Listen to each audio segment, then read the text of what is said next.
The Keshe Foundation is it's been established to look after all the interests of whatever is developed by me, and all the developments of the present and the future will belong to the foundation.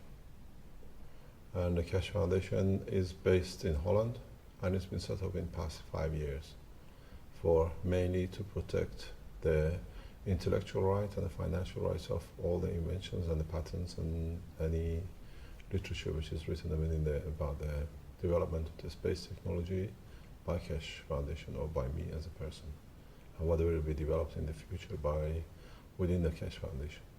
Oh, we developed a lot of things. It is some 40 odd years of research and development. We have changed the course of the space technology, where we have made the use of the propulsion obsolete. There is no need for burning fuel the way it's done with the rocket propulsion. We don't see such a thing in the universe. And then we have developed, or we are in the process of developing, one unified medical application, which means one system to see that it can treat all sorts of diseases, cancer, FMS, MS, and all sorts of kind of things. The other side is the development of the materials. We have developed totally new materials unknown, like CO2 in a solid state at room temperature. And other hand is the development of new energy systems, where you can produce as much energy as you need on demand with a very simple system, where it makes the human race independent of burning fuels. And all these things are not talk. We have systems, we show them, and we are developing more and more new systems to make them much easier to be achieved. My name is Mehran Keshe. So I am the founder of the foundation, or Stichting. And I have developed the whole technology from basics of the understanding the new concept of creation of gravity and magnetic field of the Earth. And over some 20-30 years, I found parallel applications in medical and different part of the science for the same discovery. The main problem in the world of science was that nobody could understand how gravitational fields are created. So over 30 years of research, we have understood how gravitational systems within a system like Earth is done. And we made the systems, replicated the conditions, and we achieved the same characteristics as the Earth, which is a system which holds gravity and the magnetic field at the same time. So we brought the technology and the knowledge into the world of medical application, and we've seen how easily certain diseases which have been big problem for the world of science can be reversed or can be helped to be reprocessed, as we call it. We brought the same thing to the other side of material and the energy. We see the same operation. The reason that you say that no other scientists have reached such a point is that a lot of scientists around the world are working to this target, but somehow working on this principle for some over 30 years, 40 years, it was bound for somebody to get there first, and we looked at, and as it is, we are the first who's done that. Americans are running a very small program, or they ran a program in 2005 under a M2P2. They call mini magnet sphere system, which was done in Washington University. And Americans, other universities have looked such a thing, but we're the first organization which actually can produce a physical system to show the whole operation. The system can be used for different applications. Most of the things which we thought is impossible in the universe or to be produced, now we understand how gravity and magnetic field can be produced at the same time in the same system. It is easy to produce. It's easy to produce protein out of the fresh air, as you call it, or to produce energy out of a very small system, which can give a few kilowatts or a few thousands of kilowatts at the same time from the same system. The breakthrough comes in understanding how to produce magnetic and gravitational field as a plasma at the same time, in the same system, in the same part of the same system. The problem with the world of science has been is that over centuries we saw the effect of magnetic field of the Earth. We call it our atmosphere, or we call it magnetosphere of the Earth. And centuries later, Newton understood the property of gravity, or he explained gravity. If the scientific world or man at the same time would have discovered that the gravity and the magnetic field at the same time, we wouldn't have been in this dilemma which we are at the moment, that we think gravity is a holy grail of the science. Gravity and the magnetic fields are created by the same material in the same place in every dynamic system, be it Earth, be it Sun, be it even a galaxy. So what happens in reality is magnetic fields, or what you call magnetosphere of the Earth, is created by the repulsion forces of the field. And the attraction forces are gravity, or they get gravitated. It's like when you have a solid magnet. In a solid magnet, you have a north and south. When you have a north and south, they get attracted. That's gravitation. And when you have north and north, they repel each other. So that becomes the magnetic field or repulsion force. In a plasma, or in the plasma of a proton or electron, the same thing happens, but in a spherical shape. A dynamic magnetic field, they create magnetic field and gravitational field at the same time. So every object which has got a dynamic magnetic field is always spherical. We don't see cylindrical objects in the universe which have the gravity and magnetic field. Through the properties of reconnection of magnetic fields, you find most of those objects are spherical, and being spherical, they in turn have fields which they interact, and they have gravity and magnetic fields. So what we call maggrav is the basis of it. What they call anti-gravity is a nonsense. There is nothing called anti-gravity. And at the same time, you cannot have gravity and not have magnetic field, or we call magnetosphere. So the two are always together. One is the repulsion and one is attraction. And the systems which we have developed and tested confirms the correctness of theory. The way we have found how we can use this knowledge in the medical application is that as a scientist, as a physicist, I treat the body as a galaxy. In understanding how matters, like what we call as matters or entities like Earth or Sun, operate within a galaxy, and why they have certain positions and the position don't change. The same thing happens in a smaller scale in the atoms and molecules which they make the cell of the human being. If you understand the concept of creation of magnetic field and gravitational field, and how they position themselves in respect to each other, and how the matter or entity which has both positions itself in respect to the other of the same, then you can go into dimensions of body, treat the body as a galaxy. Then you can allow the body to go back and reset itself to the position as it was before an illness sets in. So the systems we make is rigid and is a copy of the body. The body of the person is flexible, so it tries to go back to its origin. So that's how a lot of illnesses can be helped to be recycled, what we call it. We don't call it treating, we don't call it curing. It's setting the body back to its original position, or what we call processing it. This technology on the medical side has been tested from 2004, 2005. And at the moment, we are running some 30, 40 trials, literally around Europe, America, Canada, Middle East, Far East, and in Belgium, in Holland, in England.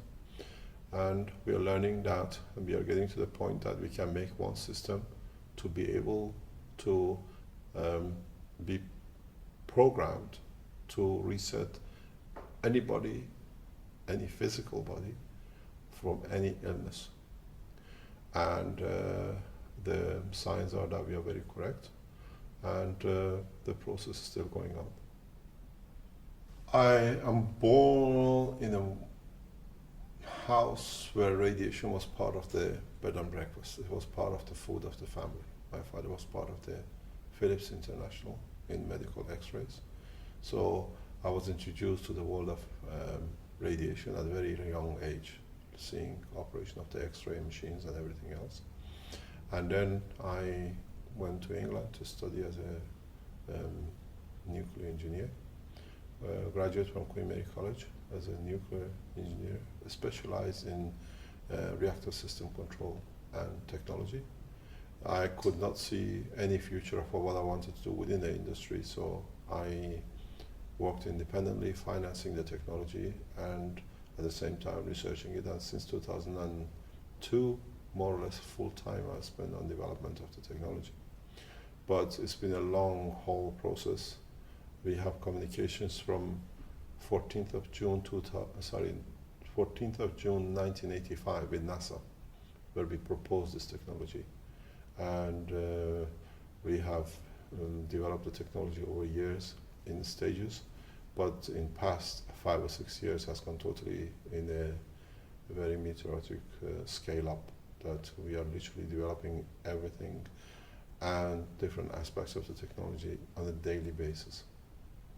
The whole of science will change from what we know in one way or another in a very near future. As I gave a presentation to scientists in institute or organization known as IMEC in 2005, a scientist who was part of the directors of one of the subsidiaries of this establishment, he was walking in the room, up and down. We asked him, why are you pasting? He said, we were talking recently that very soon somebody will discover how gravity is done, and the whole ball game changes. And now this guy is here and explaining how it's done. You have to understand that this technology has been evaluated by University of Brussels, Flemish side, VUB, by Professor Van Overmeer initially, for the assessment for the Flemish or Belgian federal or governmental side of the aerospace. And they said initially, yes, the technology is correct and it's feasible that it produces energy. Then the technology was assessed by independent commercial entity to see if a copy can be made. And they said, yes, it can be done.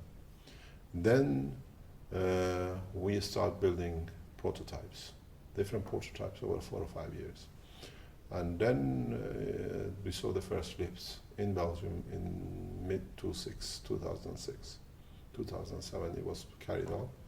And in 2008, with the invitation from the Iranian government, we built the first proper gravitational external movement in Tehran, which has been tested. And now the system is very floating, and we can fly, we can move any movement we like. And as we have said very recently at the Keshe Foundation Forum, if the Russian Space Agency and the American NASA Space Agency will not be able to assist their astronauts, which are in the space lab, as the Americans don't have any more space program till 2020, and the Russian rocket has recently exploded. They are not launching anything till they find out what's happening. We are so advanced that we are prepared to intervene, and if need be, to bring the astronauts back. And we are preparing ourselves for such a demonstration. We have shown the system to the scientists at University of Kent. They have seen the physical system.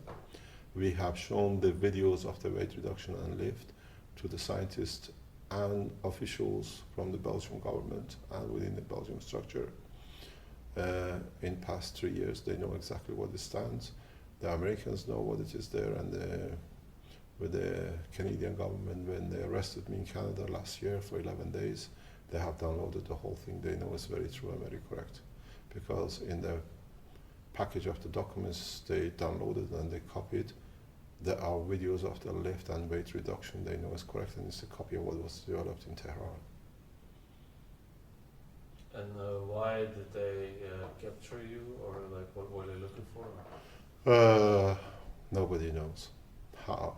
The reason that I was arrested on board of a plane on a transit from Brussels to Mexico City, on transit in Toronto airport, nobody knows. I was interrogated at one stage, or 2 days, 3 days, up to 12 agents and scientists at the same time in the airport of Toronto Airport, from 9 o'clock in the morning till 1 o'clock the next day, on 3 days, consecutive days. And they've copied everything in my suitcase, in my dossier, which I was carrying as a scientific trip. And they were so stupid that they left some of the papers and their documentation.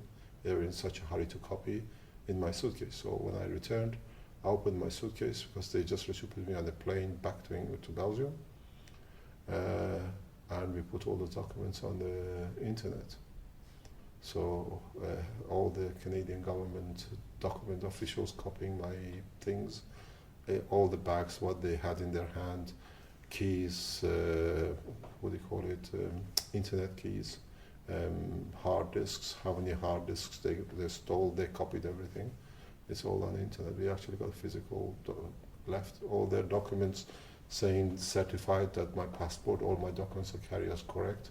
It's all is in our hand and in our possession.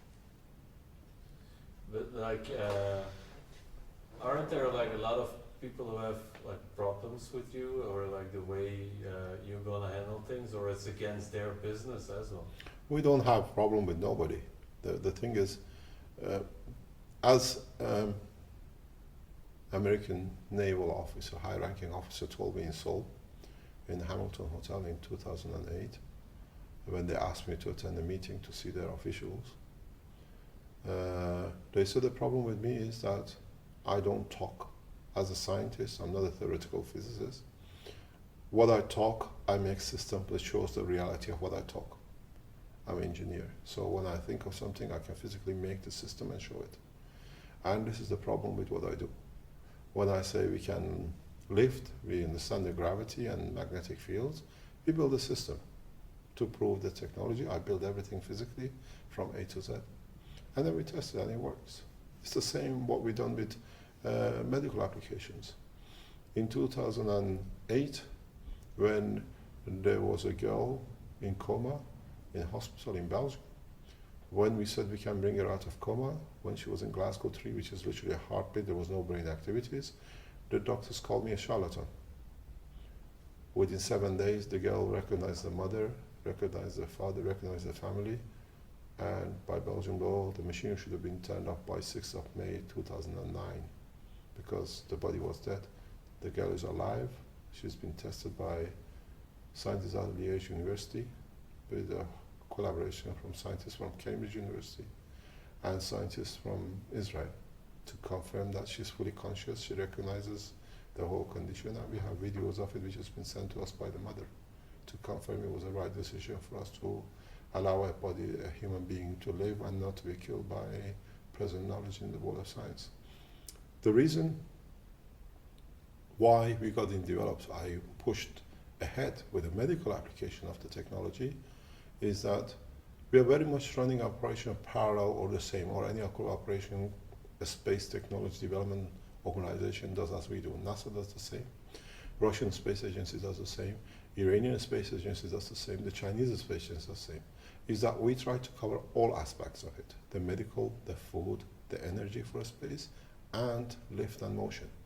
So for me, has been the point that we cannot take all the medicine to space. We cannot take all the doctors with us to space. There will be more medicine than cargo to cover the headaches, the migraine attacks, the heart attacks, and there'll be more doctors than the astronauts to do the heart operation if somebody goes sick, or to, God knows, do an amputation or whatever comes up. So the whole concept is that we are making one system in space.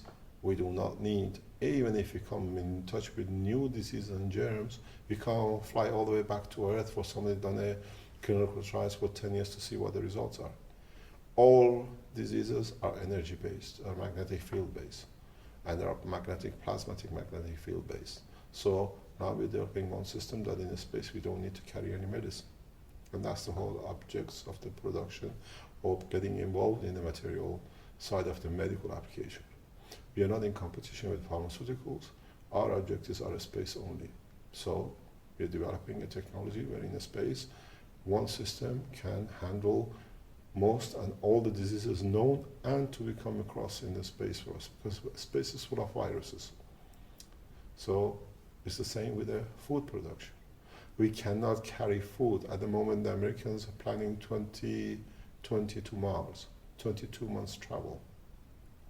They have to foresee every drop of water that the astronauts or the pilots or whatever, passengers of these systems will drink, every food they might consume.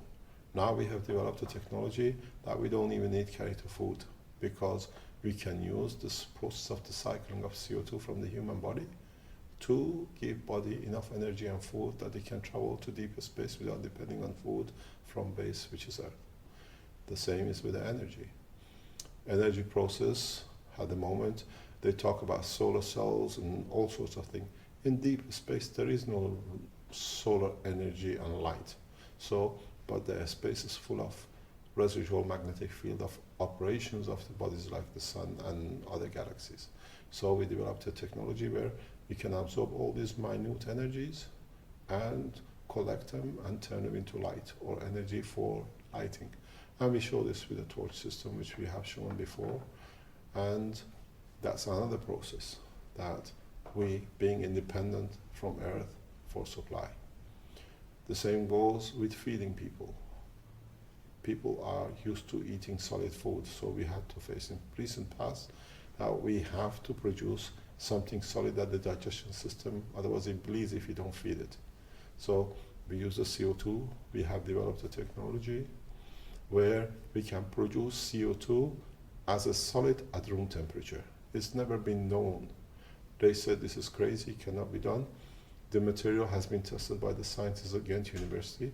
We have published in the second book all the documents, all their finding, all the graphs of the infrared and spectroscopies to confirm this is a new material.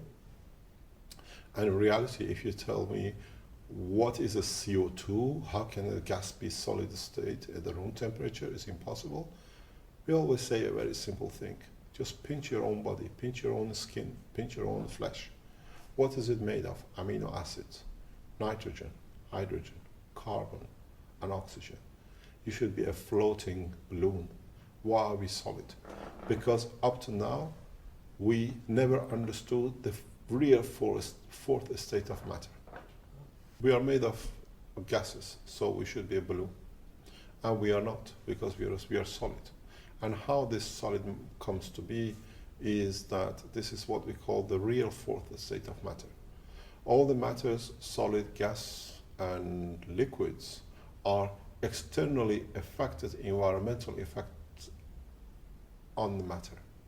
But now that we understand the creation of gravity and magnetic fields, we understand that if you change the parameters internally of the elements, the magnetic field or gravitational field, you can achieve a solid state at any temperature, any pressure, anywhere in the universe. So, in fact, on Earth, these gases, when they come together in a certain combination, at a certain vacuum condition of the body, they change themselves to solid state. That's why it's our meat, this is our flesh. And we've shown this for the first time. In fact, I can show you a CO2 in a liquid form. This is a CO2. We don't say it's been tested by the scientists in Ghent University. And funny enough, as I explained to you, that I was arrested by the Canadians. Canadians have literally tested every single tube which was with me. The black markings are the gift of the Canadian government. And then they said they'll give me the report on it, and then they classified the report because it was too hot to release. So, in a way, this is a CO2 in a liquid form, and it shows it's at room temperature, at room pressure. So, this is exactly how every human body is. And in fact, it's also closed. When you put off a capsule, I saw it was also closed. what do you mean? It's open. Is it so? Oh, bizarre. Yeah. Video. And at the same time, if you can process it further, this is CO2 solid state. But in this needs a lot of processing to go from liquid to solid. But now, in very easy way, if you want to see, This is a methane gas. Methane gas in a solid state. And you can see the methane gas in a liquid state. And this is literally, that's what we call CH4. These things have a lot of applications, and if you look at the CO2 in a liquid state, it's very much the color of the brain of the human. This allows us to build next generation of computers. This is a nano state material of the gas, what we call GaNs, which is gas at nano state. This allows for the next generation of the computers which are not connection dependent. We don't see wires in the brain of human being. It's the way the nanomaterial communicate and connect with each other. Now we can build the next generation. We are in that process.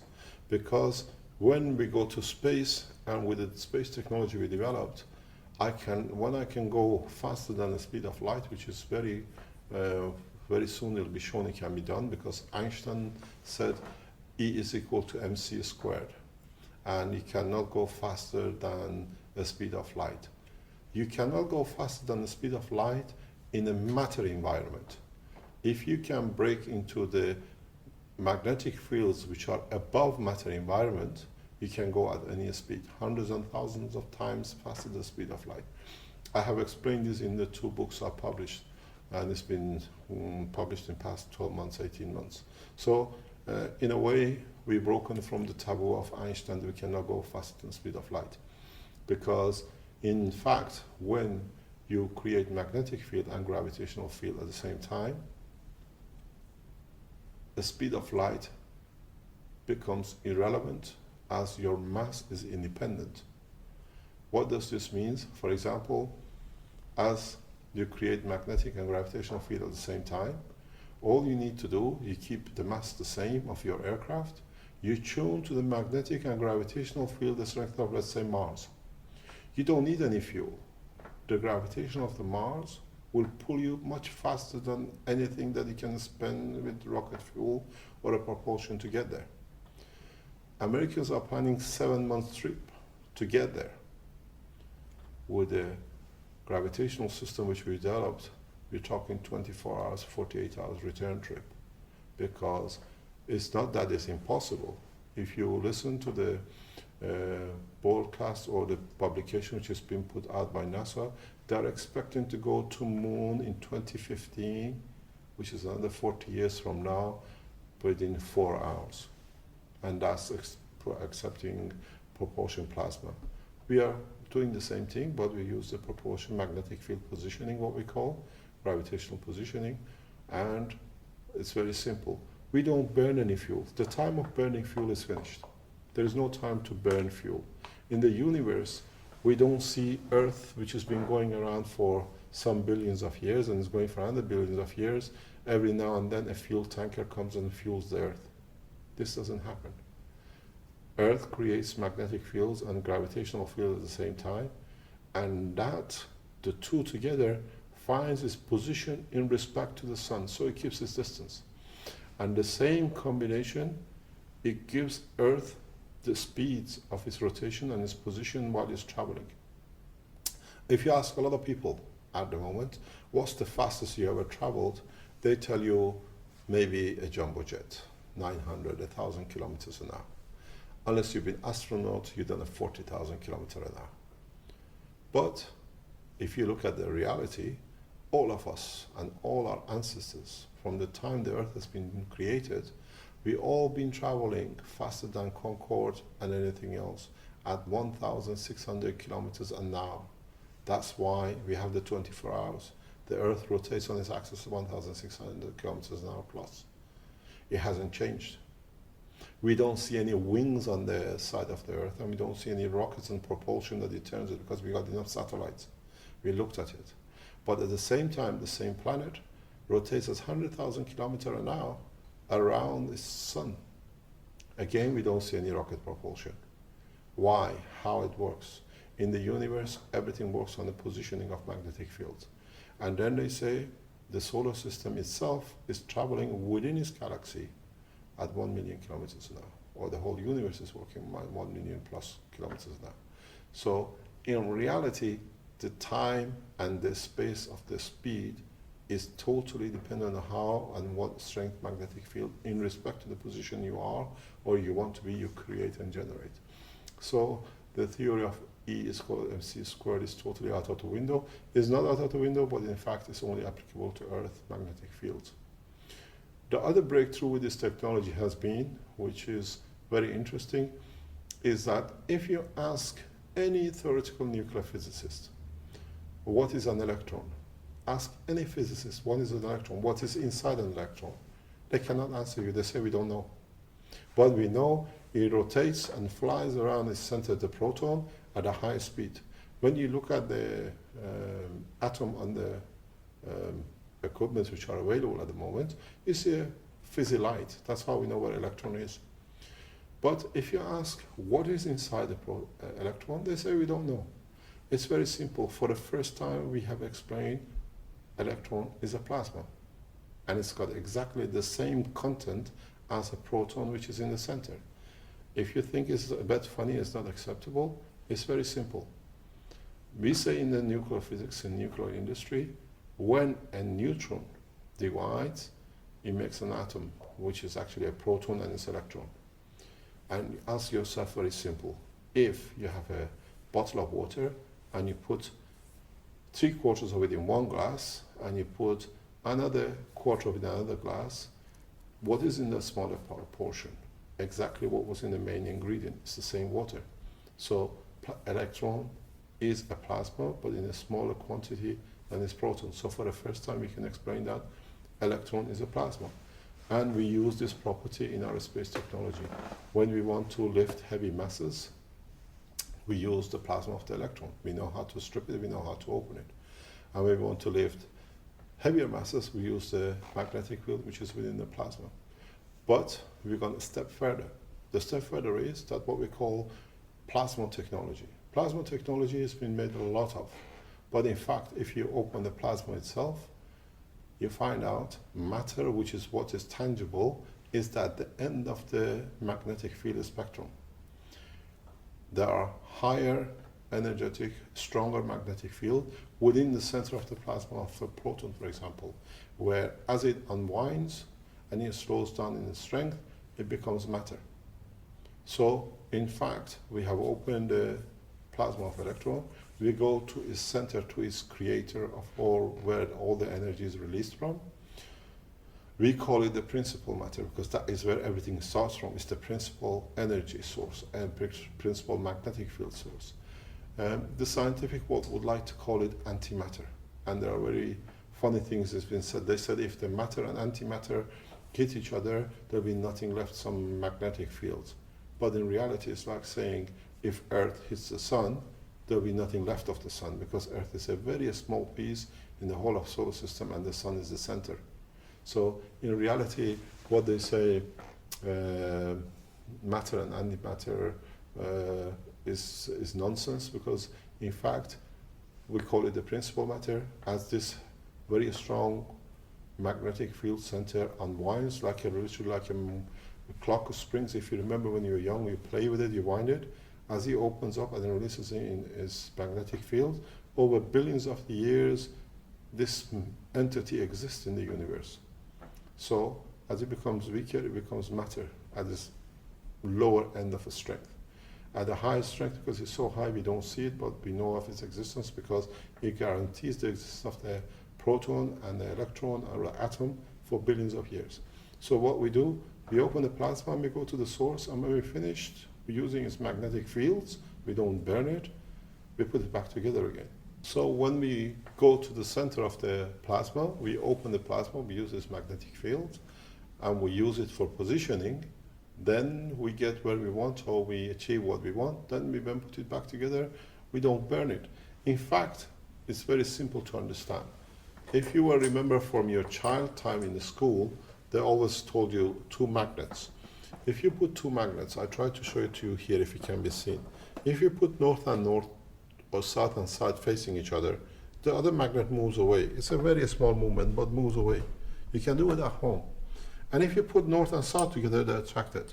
The interesting thing is, if you put south and south together, the other magnet moves away. You've seen it. there is no engine, there is no rocket in any of these two matters. It's positioning. They position each other in respect to each other. So what happens? Without any rocket propulsion, the other magnet moves to find its position comfortable in respect to each other. This is what we call magnetic positioning. And when you bring this into a plasma condition with a spherical shape, because in the universe, as I said, we don't see cylindrical matters, we don't see hexagonal matters. Everything is spherical. This is a spherical magnet. This is how the universe is. It has to close itself. So in a way, I can show you very simply how the matters are in the universe. It's very simple. This is a 4 magnetic rings, one in the center and 4 around it. If one of these moves in any direction, the other one moves with it without actually doing anything, because they have to find each other's position.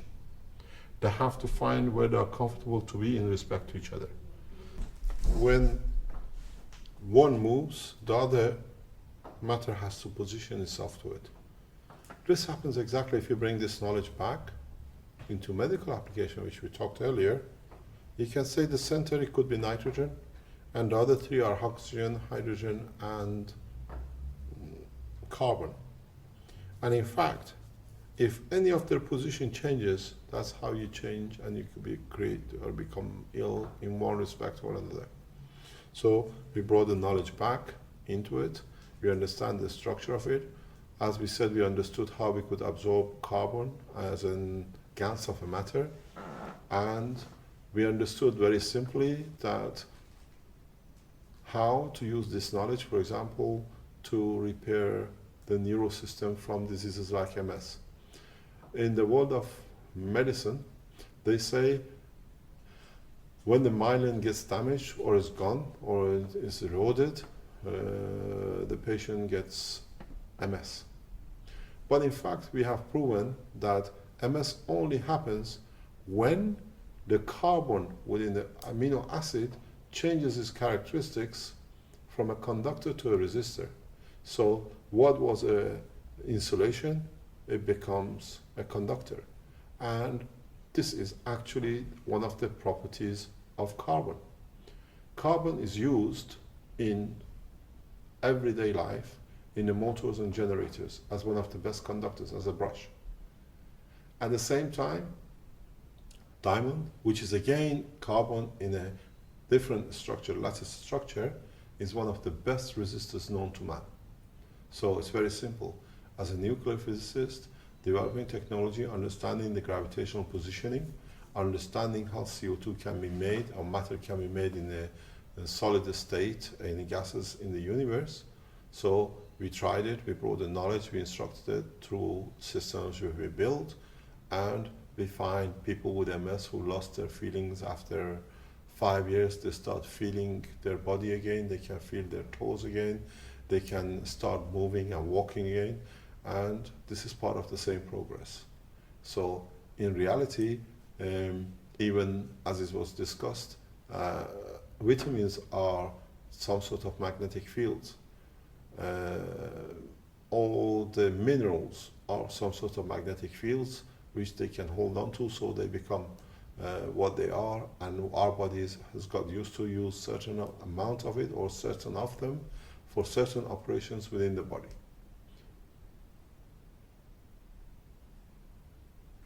So, well, so you say that we don't need those vitamins anymore, actually. We just need the right vibration, or like that. No, we need the... It's not that we don't need vitamins.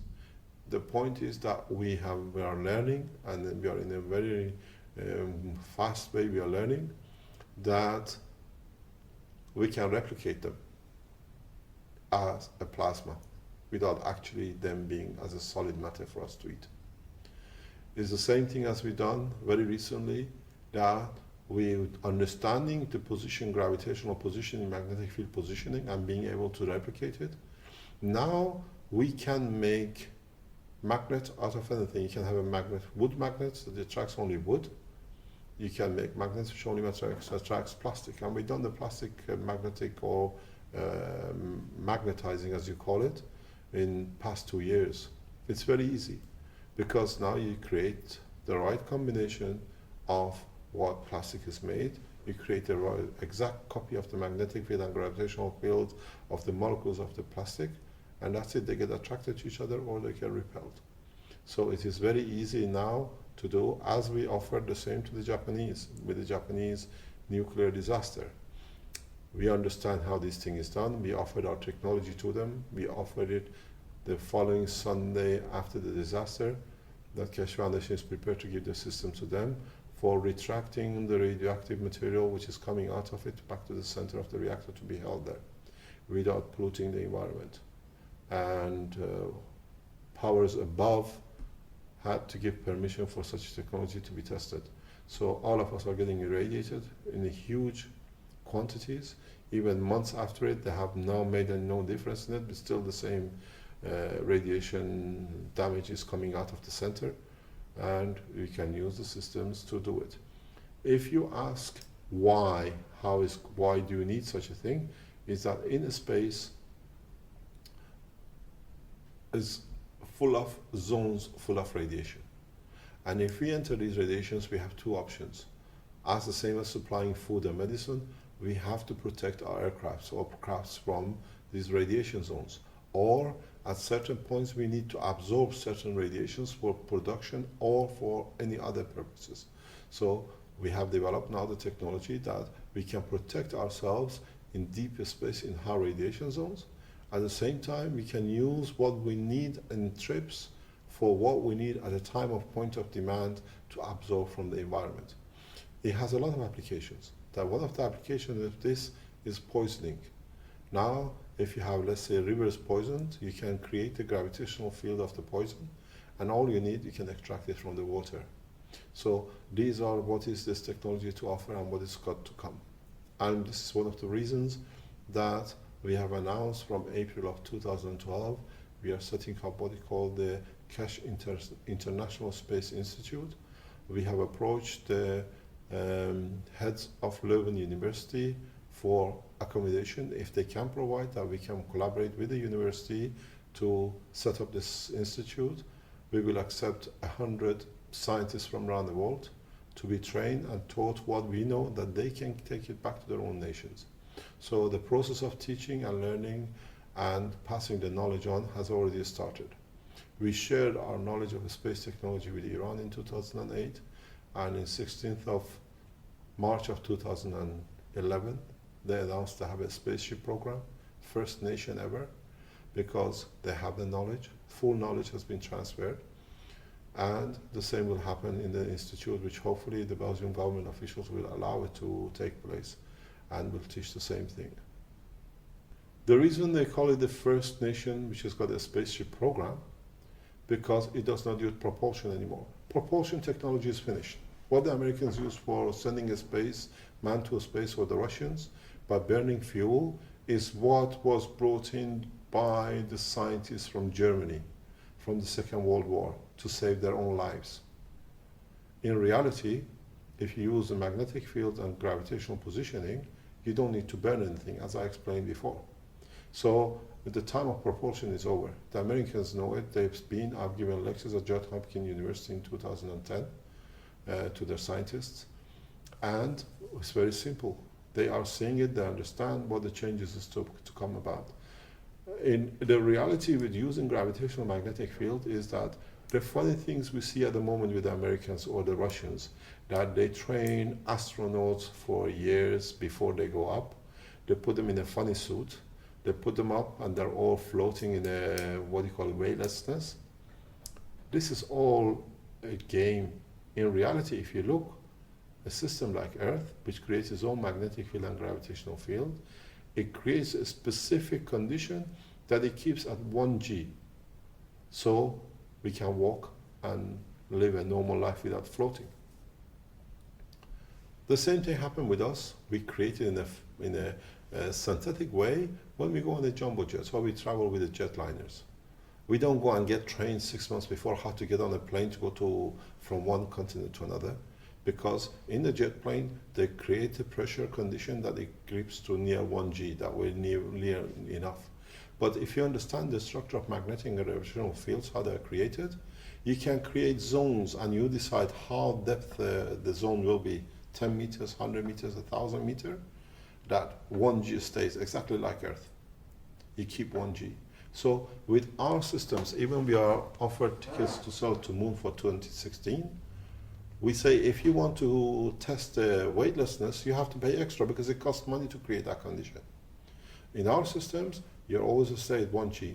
The other advantage with this technology is the Americans are planning to go to Mars. If you've seen the program, advanced program, is that they are planning how to make a capsule or use the capsule that they can literally walk in this, what I call a fuel tank for a few months, because they can't, unless when they go out of it, they need to wear special clothes to go on Mars or wherever they go.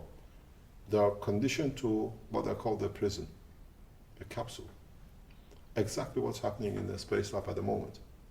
But if you can create a magnetic field and gravitational field exactly like Earth the way we do, you can go in your Mini or your Mercedes or in a fuel tanker, doesn't matter.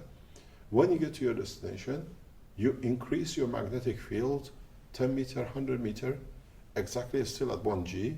You can walk on Moon, you can walk on Mars, you can walk on any planet, you can even walk in space at 1G.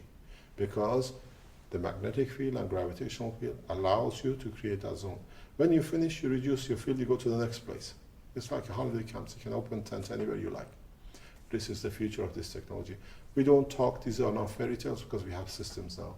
And very soon, as I showed you the CO2, as I showed you the, the operation of the magnetic fields, we will show the first car which has no wheels and it positions itself on the same basis. You don't need to tank fuel anymore. You literally find your position, you don't have the wheels, you'll fly at any height you like. But the advantage with this technology is that we have tested it, we can say it clearly that because you create magnetic fields like atmosphere around your system, the heating which was like with Concorde used to expand by a few centimeters because of the heat when it was called supersonic. So if you put this system inside, let's say, a jumbo jet, you can increase the boundary of the magnetic field beyond the physical boundary of the plane, and then there will be no friction between the plane and the matter in the space or in the environment of the Earth. So you travel a friction-free environment, so you can go much faster.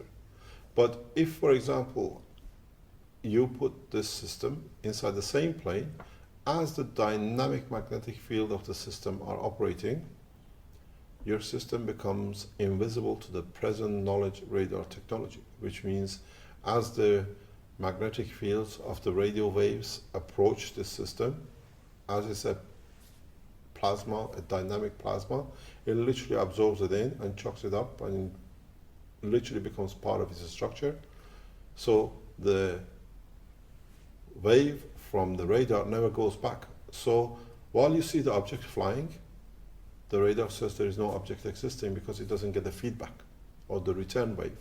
So these objects, once or any object using this technology to the present radar frequency, are invisible. So a lot of people will see them, they say there is such a thing in the sky, and radar especially says there is not because there's nothing on our radar, but there are ways of detecting in systems.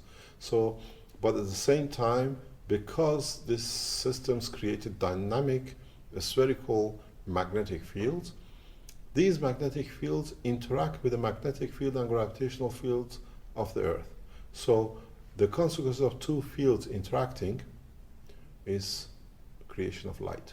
So most of the time from now on, when you see these systems flying in the sky, due to interaction of their magnetic gravitational field and the gravitational magnetic field of the Earth, you will see what we call bright lights in the sky.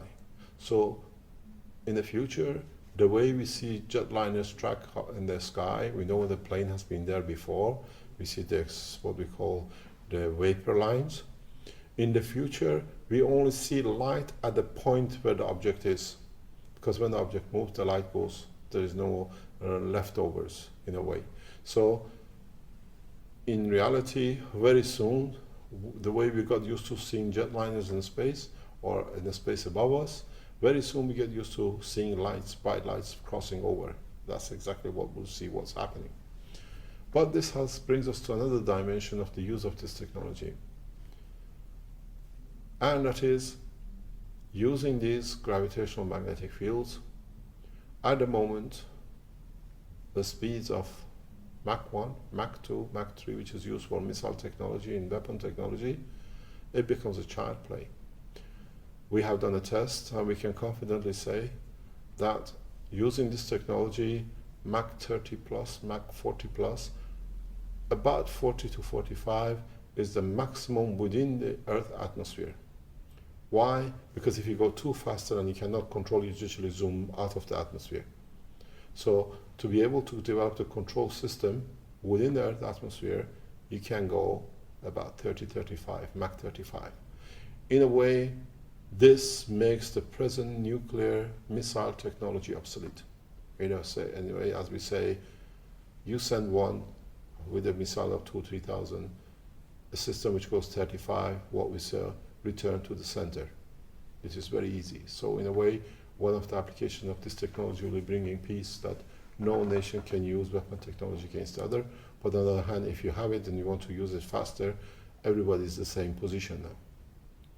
This brings another subject about how and where this technology is going to take us. Nobody knows where we're going to end up and how we're going to end up. What we know for fact, one thing, we are in a position to show and demonstrate physical systems to public in a very short time. We have shown the system to the government officials in Belgium. The scientific world in Belgium have seen the system, physical system, and its operation in some cases. And now we will show the whole system and its operation the way we have shown on our website how a woman using our technology with MS, after 5 years in a wheelchair and bed, she has started walking and she can feel her toes. And after 4 years of the last stage of MS, she even gets her monthly menstruation back, which she lost 4 years ago when MS set in, which is one of the side effects of it. Through the understanding of this technology, we understand very clearly even what we see as the physical damages of MS, Parkinson, stroke, is only 20% of the real damage. 80% of the damage is so internal and it comes in such a slow pace that most of the time the patient forgets. And as now they recover from these positions because the neural systems are coming back, everything which was lost is getting back to normal, they start telling us what they're gaining. They can feel their internal organs for the first time. They can feel their toes for the first time. They can remember, even they speak a language they didn't remember they spoke before. In a very recent case, we have a gentleman from Parkinson that in his own native language, which is Flemish, he mumbles, he could not speak. But now he remembers that he speaks a very clear, it's all been recorded, he speaks a very clear English. The question came, how can he speak English? This gentleman, when he was young, he was a prisoner in German prison camps, and one of his best friends was an American. He learned English from the American guy in the Second World War and he forgot about it. And now he speaks English fluently, just through the same process. These are the things we see an end to Alzheimer's disease. Alzheimer's is becoming literally for us a history. We are using this technology at the moment on the trial cases for people who've been damaged by chemotherapy. What the doctors don't tell you and the pharmaceuticals don't tell you, statistically, and all the numbers are available, one can check, is that a large percentage, over 3/4 of people who get chemotherapy after the age of 60, 65, within 5 to 7 years die of the most little niggly infections because the body hasn't got the immune system to protect the body. The body has lost it because of the chemotherapy years ahead. So in North America, in Canada, they give them injections to increase this immune system for a little bit longer they can live. So we are running trials in Canada where a person in this condition is using the technology and we start seeing the change in bone marrow. we start hopefully seeing everything. And what we do, we always rely on not what we say, but the physical blood test and collaboration with other scientists. So we see the changes. We have seen a very recent past, a woman who's been in bed for 5 years, after 8 weeks she can sit up and actually try to walk. We have shown this video in past 7 days in our lectures. This is what is to come. This is the changes of this technology. In a way, the society will change one way or another. We have seen changes in small measures over centuries. We moved from a donkey to finding out about the wheels. They say the wheel was the biggest invention of man. It made us independent of the animals. Then we found out about the steam and water. And then we found about the electricity was another change. The society changed totally. In late 20th century, we found the computer. They said everyone's going to lose their job because of the computer. Now there are more employed people through computer and computer programming than anything else. This is a phase. You can put any obstacles, any objections to it, but now the cat is out of the bag. There is no way it can be stopped. The reason the cat is out of the bag is certain things. First of all, as I said to the Americans and the Canadians, I said, the problem with you, you captured me too late on board of a plane. They literally walked on the board of a plane. They were waiting with all my documents in their hand. It wasn't coincidental. They knew I received my visa to go to Mexico less than 24 hours before. And the officer who came on board to get me, he said, I've been studying your case for 3 days to be a nuclear physicist to speak to you on your level. So they know what's coming out, what is about to come. But the thing is, as I told the Canadian, officials, is that the problem with you is you left me too long free to publish too many books, to put too many patents which are published, to write too many scientific papers, and to talk to too many government officials and scientists and teach them.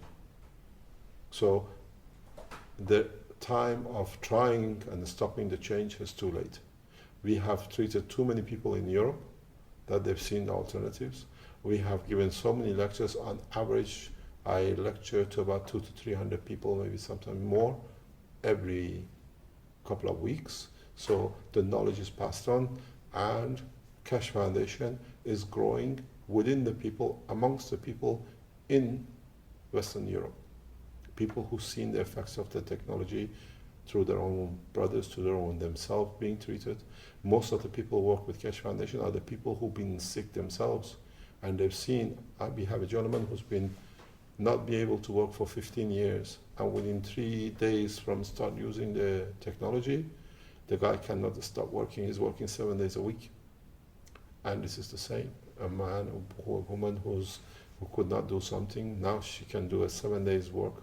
So they're feeding back, they're supporting the foundation and teaching, and allows us to teach. So it's not that it's going to be a change. What's going to happen? The change will come. One day the oil will run out. Not in the next 20 years, in 50 years. So there is no reason why not now. This is the question which we were asking when I was invited to come to Belgium first.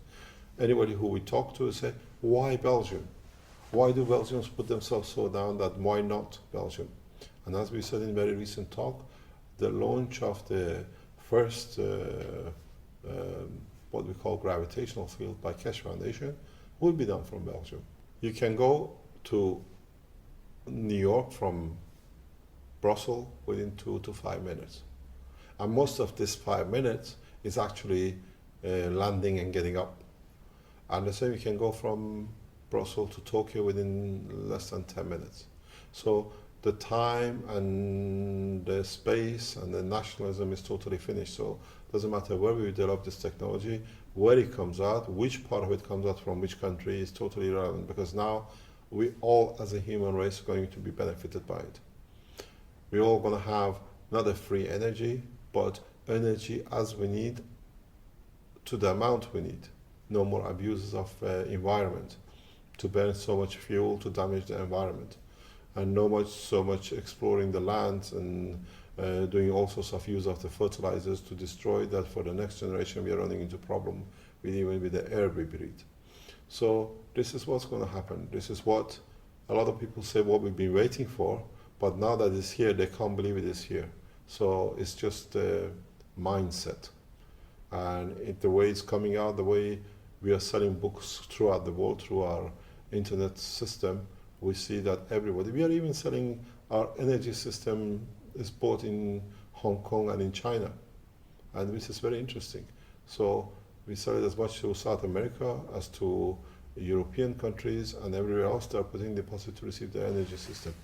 On the other hand, a lot of people talk about the free energy. There is no free energy.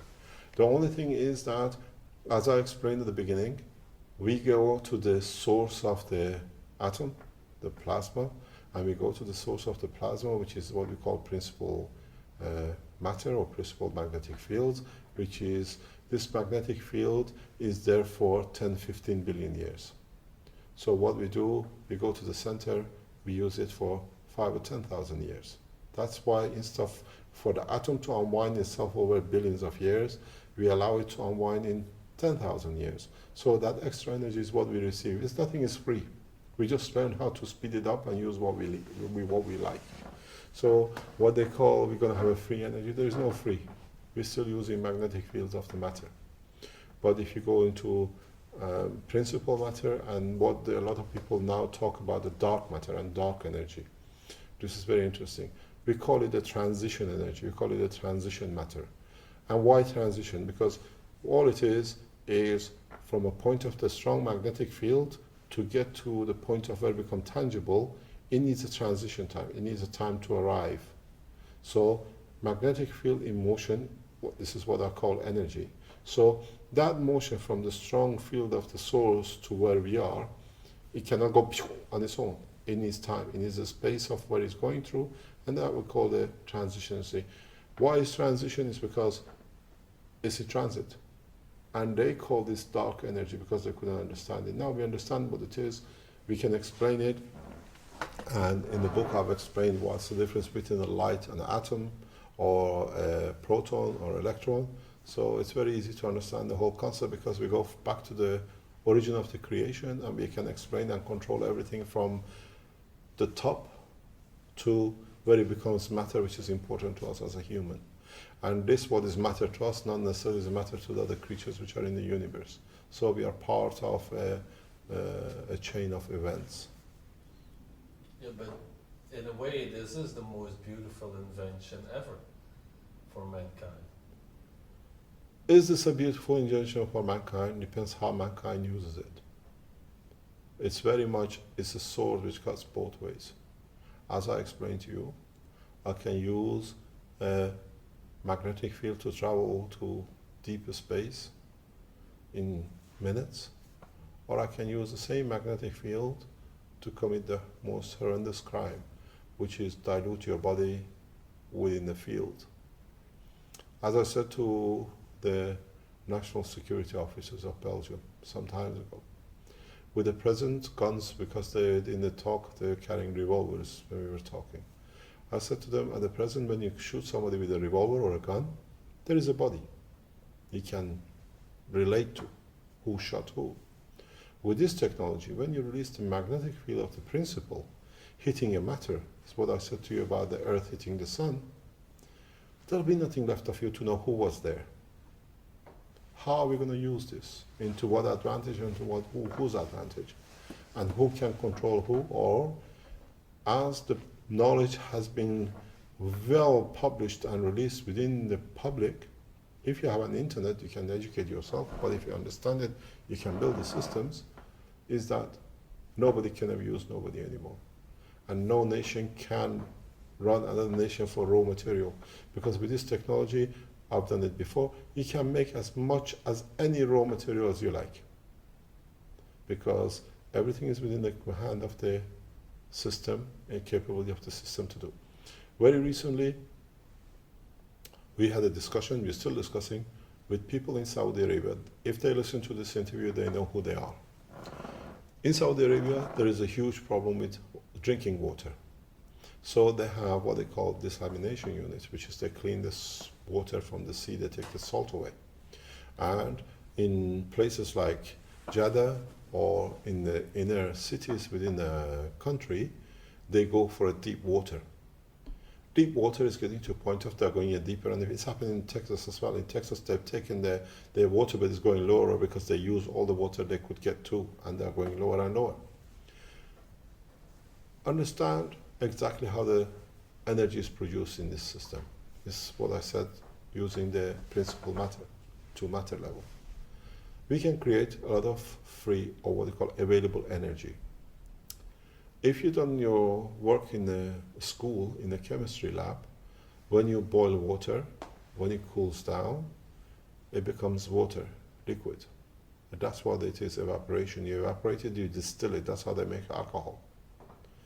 In our systems, we can create enough energy to create a cold condition compared to its environment, that the moisture within the air becomes liquid water. So in reality, we don't need to wait anymore for the clouds to rain to go in the ground and go under the ground for us to be able to have drinking water. We created drinking water from the environment which we live in. And that's the beauty of it, which means there is no more pressure on man in deserts to be dying of thirst. You give a system, and the system continuously can create as much water as you like from the moisture within the air of the atmosphere. The driest space on Earth carries 15% moisture of water. In European countries, we are over 50%. So if you can extract or suck in, let's say, 1 ton of air, you can get at least 100, 200, 300 liters of water out of it. So in a way, we should not see the disasters of Africa at the moment, which are thousands of people dying because of droughts. Keshe Foundation is running a trial called the Seed Experiment. We have tested it in 7 countries at the moment running, where we coat the seed with the structure of the same material as our reactor, but in a nano state, where the seed is taking moisture from air and is growing. As one of the people who run the experiment is a wild grow. He was away from home. So we asked, what's the condition with what's the seeds running in United States? And he said, they're growing like wild. I had to call my wife, and my wife says, these are growing like wild things. So we see the whole application of the technology. There should be no need for anybody to die of hunger. We have run tests in Belgium, especially like the woman I told you, she's been in bed for 5 years, and now she starts sitting on the bed. The carers who look after her from whole day while the husband is away from 8 o'clock till 4 o'clock in the afternoon, they say she does not eat. She used to eat a lot. Now she's very little. I said, yes, because most of the energy she needs are within the cups which we feed her. And the body is taking what it needs, so she doesn't need to consume anymore. So the same principle applies to this water. We can put what man needs within the structure of the water, the way we help people to reprocess their body, to feed them. So in Africa, when you get the moisture, when there's a drought, you get the moisture, you change it to water, you can add within the same process what energy the man needs to eat, so the water becomes the feeding process. So nobody needs to die of hunger, and nobody needs to die of a drought, and there is no need for collapse of the chain food supply. These are the changes to come, and this is it. It will become a shock, but once the shock settles in, and people start producing the same thing, the same process, the abuses of the past will change. At the same time, man will take what he needs. The way we are abusing our environment will come to an end. We were talking about the creation. If people understand the concept of gravitational field and magnetic field, people will come to understand how closely we are related to each other as a human being, and how we live on each other's for even survival. What you breathe, I breathe. What I breathe out, you breathe in. You take part of my energy, you take part of my cell, you take part of the energy, the magnetic fields which are in move from me. So in a way, as a human being, we all need each other to survive. And in the Keshe Foundation, we talk about capturing this energy in the space, that we don't need any food. when we proposed this, they said this is a crazy thing. So in one of the interviews and one of the experimental lab experiments, one of the journalists said, okay, can you then, when he saw the production of CO2 from fresh air, we literally take CO2 from air and we produce a solid CO2. And we showed him how it can be done. While they were running the lab, the engineers were running the test. He said, can you make a torch which can run on water? Then nowhere in the universe we need any more batteries. We can't rely on the batteries. A few days later, I called him and I said, I've made a torch which works out of the magnetic field of the universe. You don't need the water. Anywhere in the universe, you can absorb the smallest magnetic field, the smallest radiation, convert it into light, and you know the way the light comes in and it comes absorbed by different animals, it becomes grass and minerals or vitamins, and we eat it. So I give you the light. Then you can decide what you want to make out of the light. And in a way, instead of making a torch which works out of the water with water, we developed a technology where exactly what I told you.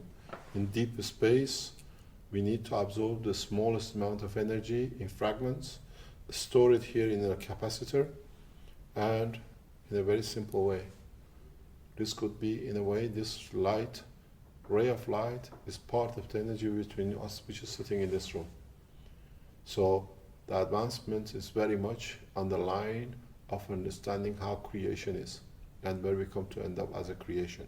So this system has no battery. It's been running for nearly over 2 years now. We have run it, we can run it for months and months. We've done it, we got fed up, we switched it up because we wanted to show people what it is. And it has no battery. It's literally a hollow system. But the structure, the way we explain of magnetic field and gravitational field, understood, so we can repeat this. We've got 2 or 3 torches like this running at the moment, just to show in space we do not need to take even anything with us except even absorbing what is in space to create as much food and energy in space without relying on the mother planet Earth. So this brings us back to another position, and that is, what's the purpose of our creation? Why are we being created? And this I have explained in a book to be published late this year or beginning of next year. It's called Universal Order of Creation. And in this book I explain how creation is done, how we are created, and how our creation ends up with the existence of the soul and the soul of the man or the soul of anything. As long as you have a combination of magnetic fields which can make a decision about the existence of the matters and the fields within them, you have a right of intelligence. You can think, you can decide. It does not need the physical body, the way we are used to hands and arms and legs. In a way, if you can communicate like the cells do, you don't actually need arms and legs. You need energy to survive of water. You create a magnetic field of the water within your body, so you absorb the amount of moisture you need. This is what our systems do. It's the same way it goes with how the body will interact, how the beings will interact in the future with what is another levels of non-tangible lives within the universe. We are used to tangibility, then we can confirm its existence. As one guy said to me, when the news in CNN, I believe it. So in the space there are no CNN, so we have to see, and when we come across intelligence of a non-physical way, but they can still interact with us, these are the concepts of interaction of the fields which leads to creation of an atom, which leads to creation of the cell, which leads to creation of intelligence. So in so many ways we are not the only ones. We cannot be the only ones, because once you understand the structure of the universe, we are part of a bigger structure. And even in the book which is getting published very soon in September of 2011, called The Creation of Universe, in this book I explain even this universe which we live in is itself, by law of physics, is like a neutron which splits into electron and a proton, it makes an atom. This universe is created out of a split of another universe because the law of physics are continuous and similar in all dimensions. So what they call a Big Bang theory is nothing but actually a Big Bang rubbish. We are created through the same process. This universe is created through the same process of splitting of a bigger, more massive, and in time when this universe cannot hold on to its magnetic field and gravitational field, like exactly a neutron, we will split to further universes with two split masses. So we are part of a chain of what we call unicos, universe of, or universal in cosmos. And in reality, we can show the process, and we are part of it. And in a way, if you understand the use of the structure of what we call principal matter and principal energy, what they call dark matter, dark energy, the way we use, crossing the space of the universe is a matter of seconds to the human life in a very short time. You are protected, but this time, for the first time, when you have a planet like Earth, what gives its magnetic field and gravitational field is given at its birth. It's constant, it cannot change. But with our systems, we can change it. So we can change the strength from matter to what they call transition matter, or to what we call the principal matter strength. So with a higher strength, you can travel the space in a much faster, at the same time with a full protection and with a gravitational field. In the book, I've explained in a very simple way that you say, matter, what happens to me when I go into an antimatter environment, or what we call principal matter, or what you call a dark energy, and we call it a transition energy. In the book, The Structure of Light, I've explained that our body will change in time to the environment which is in, which means when we go into the dimension of matter, or dark matter, or what we call it transition matter, or principal matter, what you call antimatter, because our cells are made of this, and what we call principal matter in the center, as it slows down in the strength, it becomes matter, then in those environments, the antimatter or principal matter will come forward. So we keep the integrity of our existence as it is, but instead of using our matter level, we use our body will change to its principal matter level. So in different dimensions of the universe magnetic field, different strength within our structure will come forward. And in a way, Einstein says light is energy. In fact, this is nothing but load of nonsense, because light is a plasma. It's exactly the way the structure of a neutron or a proton or electron. The only difference is that for a plasma of neutron, for example, to travel from A to B in a space, if it keeps its spherical shape as it is, it meets a lot of resistance. What it does, as it tunes its magnetic field to point of its destination, wherever it could be, it becomes elongated.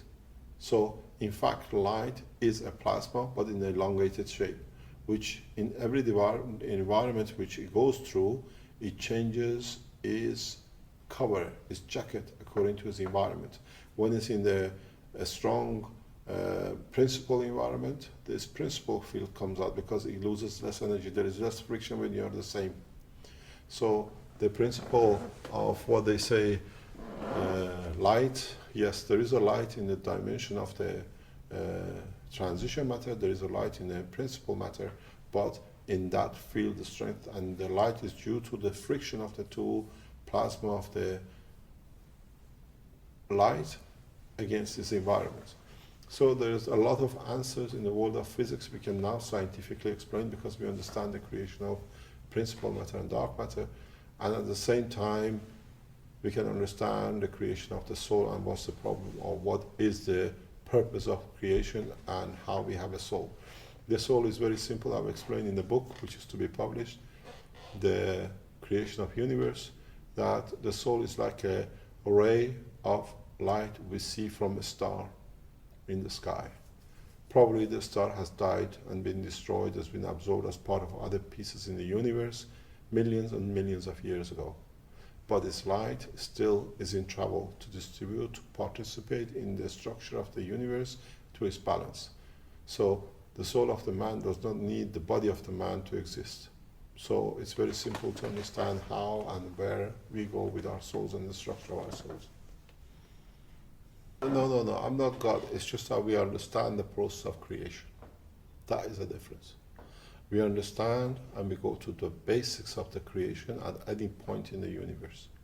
You don't need to be God, because the fields are there, and one way or another, if you give it the right environment and give it the right magnetic field and gravitational field appropriate for a certain type of fields to exist, you will have matter in the universe according to your own magnetic gravitational field.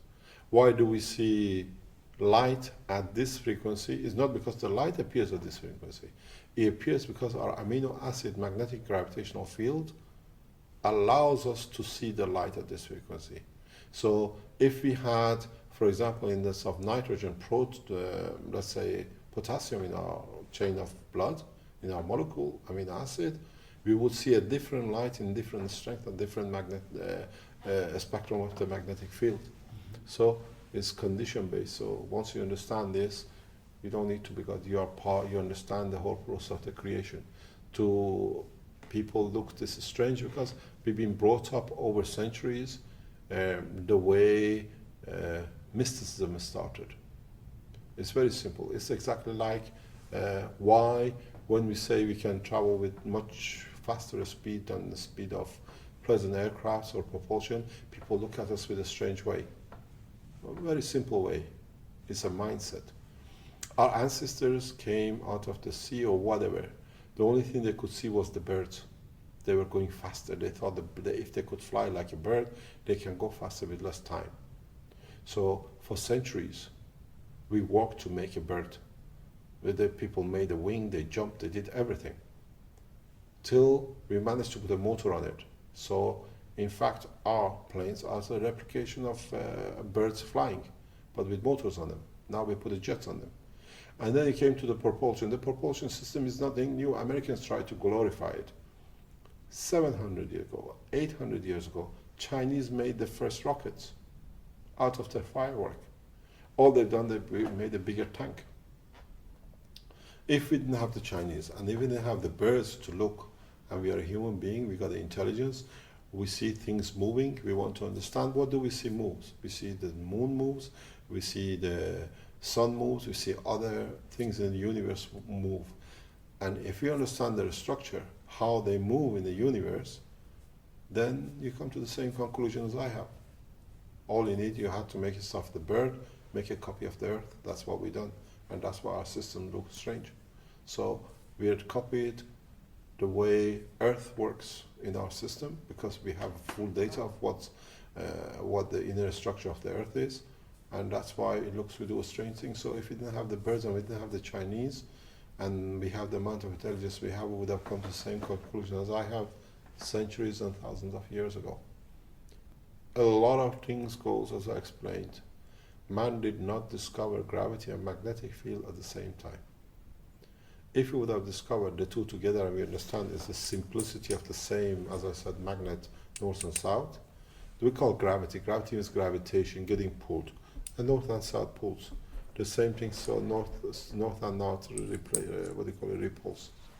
So if you would have understood the two together, we most probably would have been a totally different race, would have been most probably the other side of the universe by now and into other universes.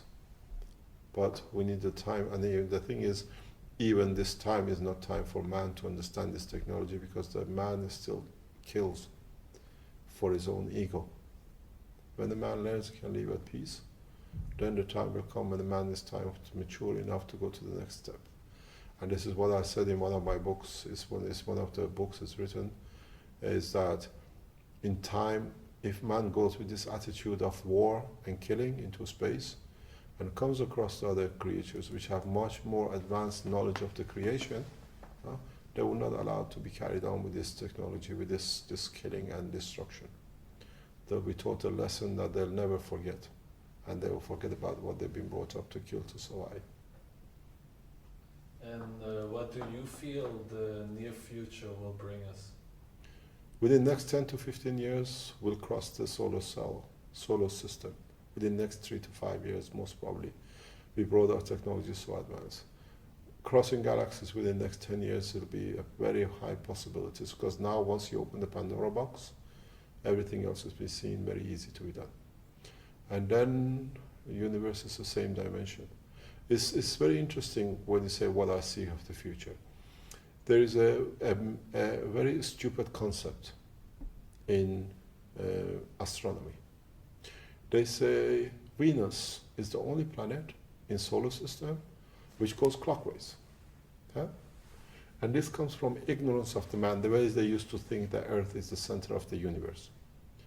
They say, at the moment, cosmologists and astronomers say, is that the Venus has been hit in its life by a meteorite that has caused the reverse of its rotation. This is nothing but the rubbish. Because why?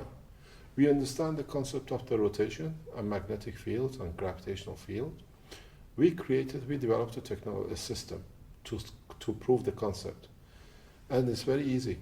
In our system, our reactor magnetic field goes exactly like Earth, anti-clockwise. If we change one of the field's strength or change the position in respect to other field slightly, the reactor starts vibrating and then it starts going clockwise. So no meteorite has ever hit the Venus. The only thing is, in Venus, there are two possibilities.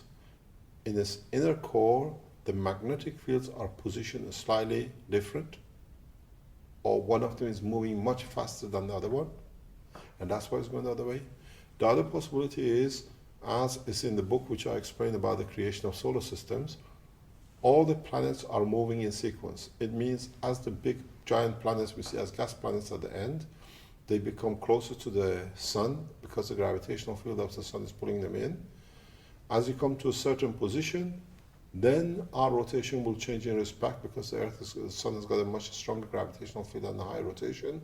Then Earth, as Venus moves in closer to be absorbed by the sun, Earth moves to take the position of Venus, we start going clockwise. And we can show it physically. So the mystery of Venus being hit by a meteorite is nonsense. It's the same with the rotation of Uranus. Uranus is the only planet which works on its vertical axis, and all its moons go around its vertical axis, where our Earth, we go on the other axis. Yeah? We have a system, and we show exactly how, if you change one more parameter, the system to find the stability moves sideways. So what hit Venus, Uranus? There was no other meteorite, and these are huge gaseous planets. Even in the book, it's a paper which is getting published in the book, which is coming out, the creation of solar system. We explain exactly how the ring of Saturns are created, the reason, because we have a system, we can show it how it's done, and how all the gaseous planets have rings.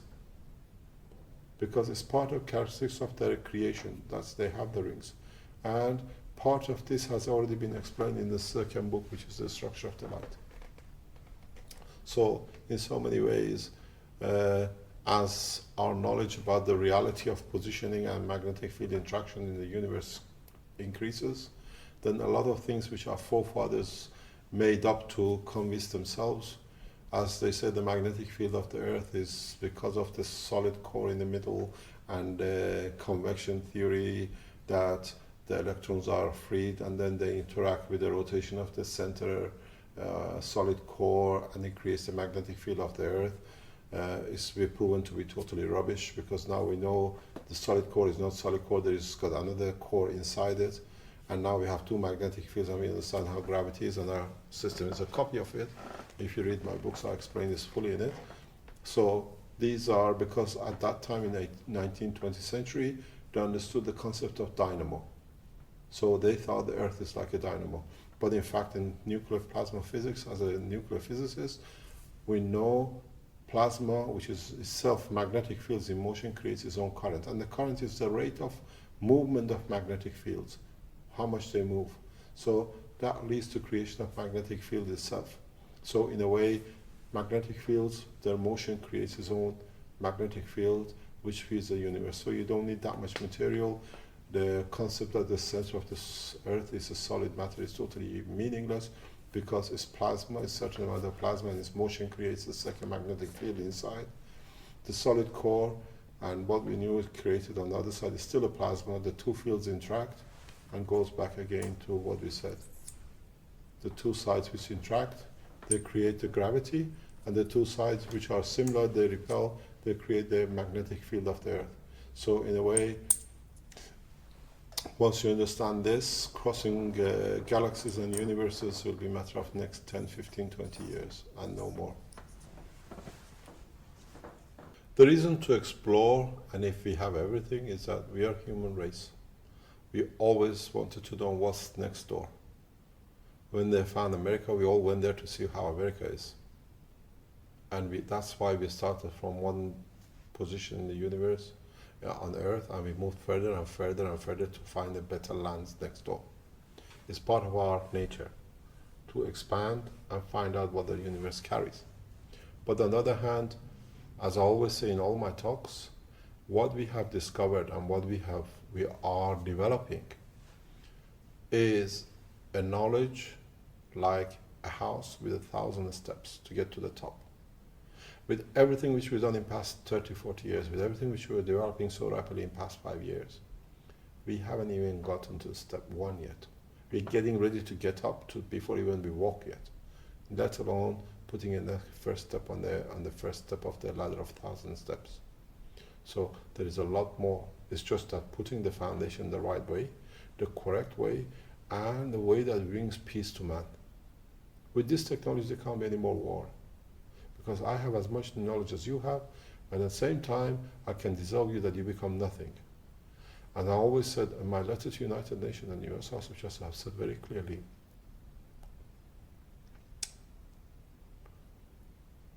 the man will come to accept this technology not out of love, but out of fear of his own existence. We won't love this technology, but we'll take it because I know what they'll do with us.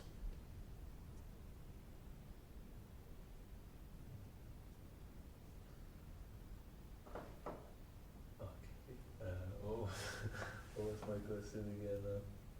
And what will do with us? There'll be none of us left. There'll be no man left. Why? Because we can literally bring back ourselves to the point of nothingness. There's never been a Big Bang. If you understand the process of the creation, this theory of the stupidity of whoever came up with the Big Bang theory, when a proton divides into electron and proton, there is no Big Bang. It's just a whoosh, and the plasma splits. Huh? Whoever has been coming up with this creation of huge Big Bang, and then they created, and there's this stupid logic of when the universe cooled down, the gravity got hold, then atoms were created. This is a total nonsense. This is the guys who don't understand nothing about physics. In physics, now we understand the structure of plasma. When the plasma slows down, it comes to a matter level, it becomes tangible to us. So there was never a Big Bang and there was never cooling.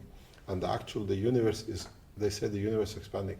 The universe expanding because the principal matter is in the center, and as it is unwinding, it's growing itself. And the reality is that what we call the unicos, the universal cosmos, is that if there wasn't a room for this universe to expand into, this universe would not have expanded. So there's another part to this universe which is beyond our knowledge of what we can see. So this universe is expanding into an environment that environment allows it to expand into. And when that environment does not allow the expansion anymore, or takes more than it needs, this universe, it leaks like exactly the solar system. The rays goes out, this universe will divide and become two other universes. And there'll never be a Big Bang. It's always like we see it exactly like a division of neutron into splitting, and it's just a whoosh, and it starts from the center, and you see the structure. So there's a lot of theory about the same with the black hole, creation of black hole. There's no black hole. Black hole is just because the center is so intense, principal matter, as it crosses to a transition matter, It creates a balanced field that there is no light created. When two things are similar, they don't create any friction, or very little friction. And that's why they call it dark. That's why the space is dark, because the fields in the space are of the same strength, more or less, because they're traveling, they're transiting to each other. So we don't see light. In reality, when there is too much of friction, we see the light. That's why we have, when the rays of the sun come and they interact with the magnetic field of the earth, it creates a friction which gives us the light. If this wasn't the case, why do we have the dark? Because there is no ray interacting with the magnetic field of the earth. This is the same reason we have day and night. Who is behind it from the direction of the sun is in dark, because there is not enough ray comes to interact with the magnetic field and gravitational field of the earth together. And the magnetic field and gravitational field of the earth decides how much of the field of the sun we attract, except when you get explosion of matters. It's the same thing. It's all explained in the books, or published and to be published within the next few weeks and months. I worked out of Africa for years, and I've seen people who have nothing. They take literally the syrup from the palm tree, and that's their food.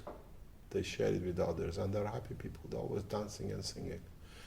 And I've seen people who have 3-4 Rolls Royces parked outside their house. They got multi-millions and billions, and they still want more, and nothing is good enough, and nobody is good enough. So happiness is a state of mind and the greed of the man.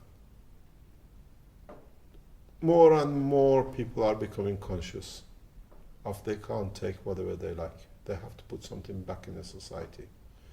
The new generation, by watching and being aware of, are more or less self-regulating themselves in how much they take. We see a lot of people wanting to become vegetarians because not to hurt animals. But in fact, even the vegetable has a soul, if you understand the structure of the living. So, in so many ways, we start regulating ourselves for two reasons. First of all, the greed is finding its own limit. And secondly, we're getting so much that we cannot handle. But at the same time, it's part of progress of human being. That's why we are so successful, and we discover and we live in such a life at the moment. Because we look for to achieve what we don't have. It's the same why we go to space, because we want to be there. And we find the tools for it. Unfortunately, the space technology has been hijacked by one of the most, what I call, unhuman person in the world, Mr. Mehran. As we know now, the files of the Second World War has opened up. No man has committed more murder than this gentleman. Even the Americans don't want to speak to him as part of their space technology. To save his life, he diverted the whole knowledge of man towards his way, to save his own meager life. And he brought it the propulsion. And the same with the scientists who went to Russia from the Second World War. So now they open the Second World War books, and we know he is personally responsible for 25,000 deaths in the caves they found behind the U-2 test sites, which he signed for. So a lot of things has led us to this point, and hopefully in the future it will not. I hope, as I always say, my technology will not harm a single soul. As you know, the Keshe Foundation, after I die, goes back to two organizations. Half goes to United Nations, and half goes to Universal of Justice in Israel, which is the religion which I believe in. And it bases on unifying all the religions. So, at the end of the day, the politicians and the man of any religion, you being Christian, Buddhist, a Muslim, Christian, Jew, we all will come to work through and with each other to achieve the peaceful man. So the United Nations will not stay the way it is, as it's been used as an exclusive club for murdering and destroying other nations under cover of justice. United Nations will come to serve man as one piece and one unit, not for the present man. When we go to space, we need to speak at one language from people of the earth, and the United Nations will be the council which will do all the negotiations and procedures which to be set up. As I said, I know what's to come, but human race is not ready yet to understand. What is to come? Oh, a lot of things. We are going literally from the time we went from Europe to America. We thought we found a new land and there is nobody there. As we went to America and we came across the Red Indians and different type of Red Indians, we had to negotiate with different chiefs. And it'll be the same when we go to space. When we come to new places, there'll be different creatures, not necessarily physical the way we see them, but there'll be men of intelligence or livings of intelligence. We have to negotiate, and that negotiation and all of it on behalf of the rest of the human race or the blue planet will be done by United Nations.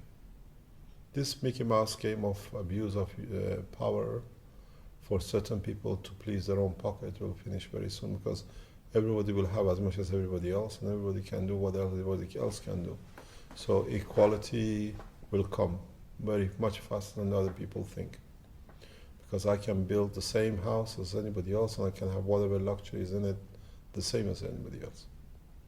So the agreed time will go. At the same time, when man goes to space, they realize how feeble they've been fighting for nothing.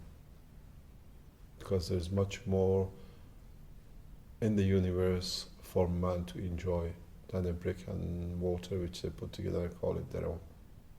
In so many ways, there is a lot of talk about UFOs and other things, which I don't believe in it, because it's not UFO, it's not unidentified.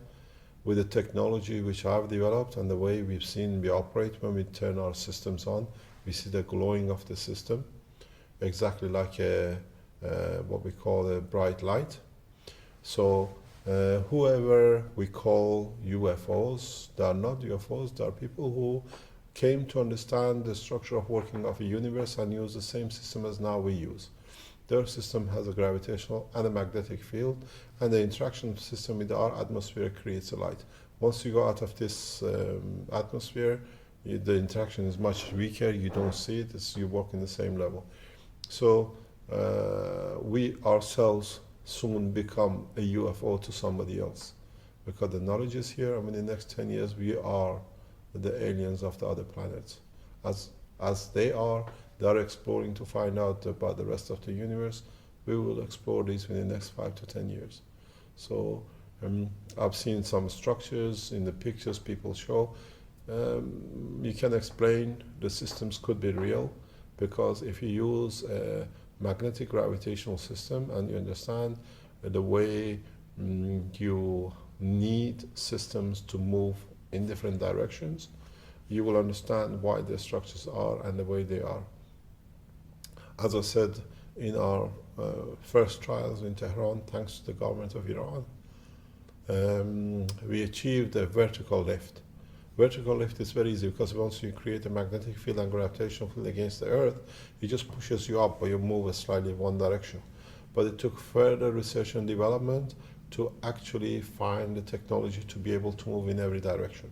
And that's why we offered, as we go back to the beginning of this talk, our technology to NASA and the Russian Space Agency if they want, and if there's a problem in the space with the people in the space lab.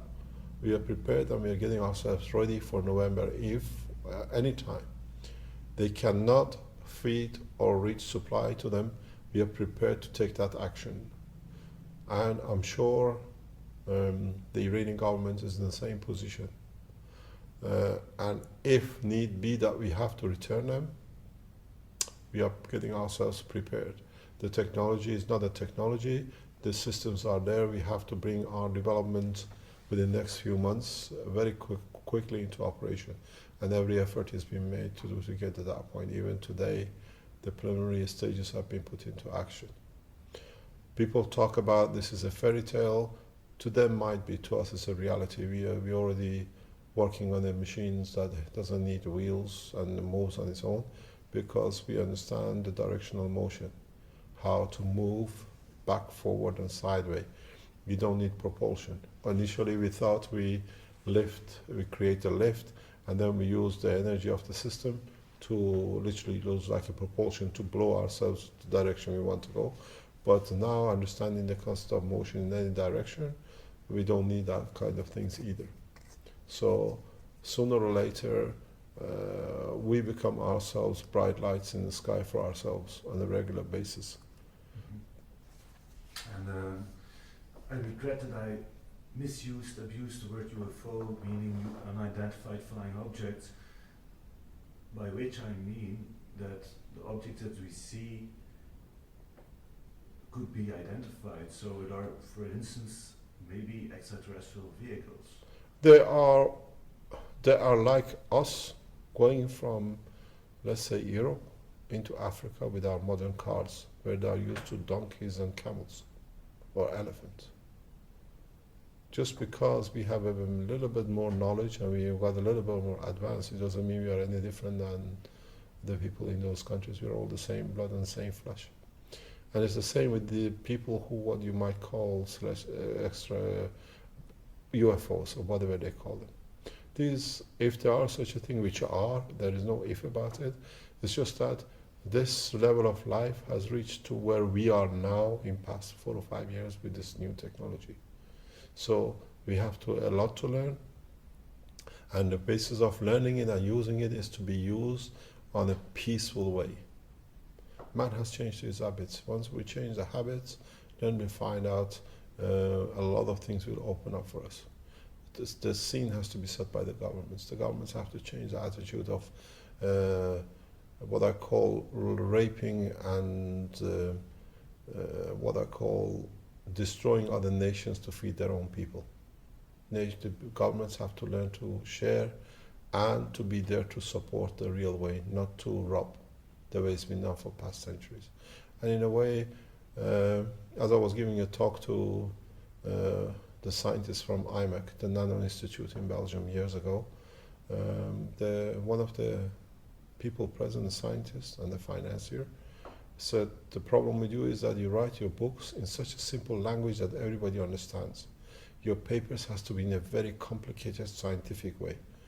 And I said to him, I write my books in a way that a white man sitting across the table from me, calling him professor, and a black man in the Bank of Jungles of South Africa will have the same understanding and can do the same thing, that one cannot abuse the other. Mm-hmm. He got upset and he left the room. So, and they said IMEC is not prepared to collaborate because I was too straightforward. So at the moment, according to what we have, our technology is about 100 to 150 years ahead of IMEC, according to people inside IMEC.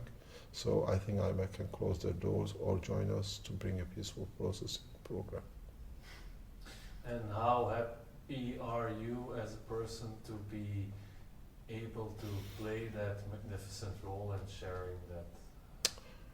There is no role to play, it's just a matter of transferring knowledge. There are a lot of scientists who work on the same basis and they see what we do and they are copying it, they are doing it. I've been to China, I've been to Korea. I have spoken to the scientists from different parts of Europe. Very interesting point is I was talking to the top man in NASA years ago. And I remember the position. I was standing outside, nearly outside the Central Station in Antwerp. It goes back to 2004 or 5. And he said to me, Mr. Keshe, we have a problem. The problem is, if we accept your technology, which we know is correct, what are we going to do with the 7,000 propulsion scientists in propulsion lab in NASA? So we have to block you GPR. To guarantee the jobs. Jet propulsion Yeah, laboratory. JPL, jet propulsion. Boys from NASA know me very well, even the astronauts, who I speak to them on the personal line, private line. They know what is to come, they know what sits there. It's just a matter of who's prepared to make the first move. And thanks to the Iranian government, they made the first move. And they announced they have a the spaceship program. The spaceship program is part of not using propulsion and using gravitational positioning, because you don't need to burn any fuel and it's much easier to travel faster. This brings back a lot of, as I said, when your missiles are Mach 2, Mach 3, and you can go Mach 35. As one of our guys says in Keshe Foundation says, return to the sender. Whoever sends the nuclear bomb out will receive it back much faster. I wonder who's going to be prepared to test it the first time. And on the other hand, at the present time, we are all getting irradiated very heavily, as we know, because of the Japanese situation. And this technology can help to absorb most of the radiation, at least from the atmosphere, that our next generation are not born defects. This again shows the greed of people, where the technology is available and we can stop a lot of it, but at the moment, certain people, for their own pockets, they think they're very clever. But the strange thing enough is that their own children and their own blood is getting infected by the same radiation. So in a way, they are destroying their own roots.